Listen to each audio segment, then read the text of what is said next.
Virginia Representative John McGuire and retired U.S. Navy SEAL. Thank you so much for being here. Now, you're a member of the House Armed Services Committee. Really wanted to bring you in. Your reaction to this breaking news now, does this signal that we may see bombs start to fall sooner rather than later or not? Well, I'm not sure about that. I know that President Trump wants a legitimate deal. I mean, these folks are the #1 state sponsor of terror, 47 years, killing American service members, American citizens, and people around the world. And you think about the proxies with Hezbollah, Hamas, Houthis, and their Iranian snipers have killed American soldiers over the last 20 years. So they have to, President Trump said two things. You've got to halt these proxy military operations and give up your desire for nuclear weapons. And they haven't done that. So I think the commander-in-chief has a lot of latitude. All options are on the table. All right, on to this. U.S. defense officials are now saying the 2 U.S. service members that are currently missing in Morocco likely fell into the ocean and that there is not a link to terrorism. A search is currently underway right now. Do you have any more information that you could share with our viewers? We are still working to gather details on this. They are very scant at this hour. Yeah, I don't have any more details yet, but I know that we have the best, most professional men and women in our military, and we're going to figure it out. Okay, we'll stay on it here in the newsroom as well. Some of your Republican colleagues, the chairman of the House and Senate Armed Services Committee and Republican Senator Roger Wicker, as well as Congressman Mike Rogers, both of them have raised concern over President Trump's decision to withdraw troops from Germany. They wrote in a statement, quoting in part, prematurely reducing America's forward presence in Europe risks undermining deterrence and sending the wrong signal to Vladimir Putin. Now, all this comes after this spat has been going on publicly between President Trump and Chancellor Merz congressman. Do you agree with your Republican counterparts? Well, I do know that in the last NDA, we put language in there about moving troops and downsizing and things like that. But we've got a lot of threats around the world, especially Indo-PACOM. And certainly we are looking at what's going on in Iran and Europe. But as commander-in-chief, he knows what he needs to do. I know Pete Hegseth and Secretary Kane, Raising Kane, they've got the big picture. So I trust all of us to work together to clarify that. All right, on to this. Other European allies have been against involving themselves with the war in Iran. I mean, that's been from the beginning. Let's take a listen to what UK Prime Minister Keir Starmer just said recently. The Iran war is not our war. We're not getting dragged into it. Whatever pressure is put on me, I'm not going to drag the United Kingdom into a war. It's not in our national interest. But it is impacting us. It's impacting our economy. It's impacting what happens on our streets. And it's impacting the way they view America as well. How much is our relationship with our allies eroding because of the war in Iran?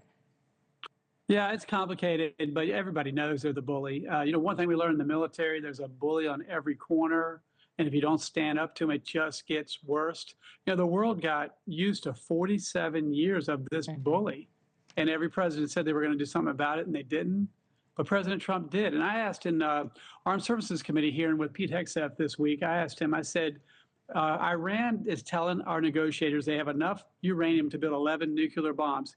Is that correct? The answer was yes. And I said, if they used this uranium to attack London or Paris, would it kill 100 people? Would it kill 1,000 people? Or would it kill 1 million people? And he said closer to 1 million.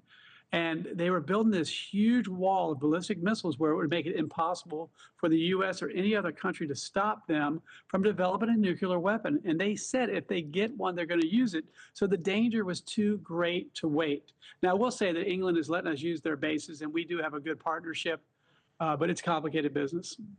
Yeah, yep, it is. This war also has left at least 13 American military service members dead, and more than 300 have been injured. As a retired Navy SEAL, what is the morale of our service members right now? What are you hearing? I think the morale is very good and very high right now. And by the way, World War II, totally different. But I know some of the Democrats compared this to World War II in the committee. We lost 16,000 U.S. service members in the first 6 months. Now, we don't want to lose anyone, and we mourn for these 13, but we need to live a life worthy of their sacrifice. We need to finish what we started. And I got to tell you, there are service members that I know around the globe that aren't there that are asking if they can go there. Recruitment's at an all-time high, morale's up. Pete Hegseth has a return to warrior ethos, and he got rid of the social experiments in our military. And I think all of these things, people are proud to be an American. And my friends that fly jets and Navy SEALs and everything else, they want to be part of it. Look, here at NewsNation, you don't get what you get everywhere else. You know, it's not one-sided, and we do share that. Recruitment is up, and that's something to be applauded without a doubt there. But you know just as well as I do, this war is not popular with the American people, and there are even whispers that some Republicans may need to break from the president ahead of the midterm elections, at least on this issue of the war. Is that something that we're going to see?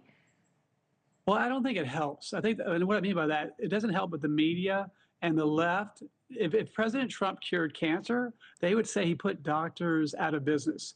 We right now can Monday morning quarterback what's going on in Iran later. The fact of the matter is, whether you're a Democrat, Republican, or independent, we're all Americans, and the threat is real. I mean, they've killed American soldiers and civilians and people all over the world. They've committed terror for 47 years. This is a real threat. And right now, we can't be Democrats, Republicans, Independents. We've got to be Americans right now with one jersey that says USA and let our troops know that we support what they're doing. Now, when it's over with, then we can Monday morning quarterback how we could have done it better or what. But imagine if you were in the front line, you were in harm's way, and you were doing a job where you could lose your life or your friends could lose their life, and your representatives back in the United States were downplaying what you're doing and how important it is. So right now, just like we did in World War II and everything else, we need to be united behind our men and women on the front line. Yeah. Okay, onto this. Vice President J.D. Vance, he's heading to Iowa with Republican Congressman Zach Nunn on Tuesday to showcase advancements in manufacturing. We've got some numbers we want to share. We've got some polling. President Trump's disapproval rating reaches some new heights at some 62%. That's according to a new Washington Post poll anyway. What does Vance need to do to address voters' concerns while he is out on the campaign trail? Well, I think he needs to remind them what people seem to keep forgetting is the success we've had. We've only been in this second term for President Trump 15 months, but in just a matter of weeks, we secured the border. And that means less people are getting robbed, raped, and killed by illegal criminal aliens. The murder rate in the United States is at a 125-year low. That's amazing. And if you remember, during NAFTA, 95,000 businesses left our country. It devastated local economies. And in just 15 months, through negotiations and everything else, almost $20 trillion investments back into our country. We're drilling more than ever. I don't know if you saw the large, I don't know how many millions of gallons of oil we're delivering to Japan from the USA right now. So we're moving in the right direction. And you think about the work and family tax cut, the largest tax cut for middle-class Americans in history, no tax on tips, no tax on overtime. We had a young woman come up to the Capitol and testify that she saved over $10,000 on no taxes on tip. That paid her rent for the year. That's huge. Yeah. And that's rich. I mean, that's not for the rich people. Yeah, well, you can imagine that the administration and just your party in general is really going to be echoing some of those talking points that you just shared right now, because there is quite a bit of criticism floating around that the president should be spending more time on domestic issues rather than what we're seeing unfold right now. We really appreciate you joining us today, Republican Virginia Representative John McGuire and retired U.S. Navy SEAL. Thank you for your service as well. Thank you, Anna. Yeah. All right, 11 minutes after the hour. 8 days after